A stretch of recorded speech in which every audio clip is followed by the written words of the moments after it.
అమ్మా అమ్మా ఏంది బేటా? నేను ఒక అమ్మాయిని ప్రేమించానమ్మా. అవునా? ఎవర్రా అమ్మాయి? నా ఆఫీస్లో నాతో పాటు పనిచేస్తుందమ్మా. అవునా? ఎలా ఉంటది? అందంగా ఉంటదారా? చాలా అందంగా ఉంటదమ్మా.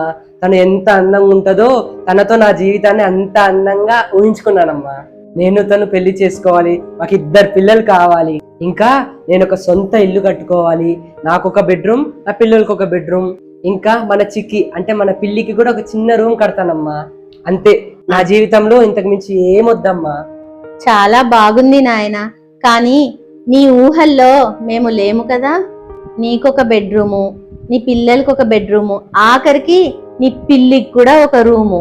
కానీ నిన్ను కనిపెంచిన మాకు మాత్రము ఒక బెడ్రూమ్ ఊహల్లో కూడా ఊహించలేకపోయావు నాయన.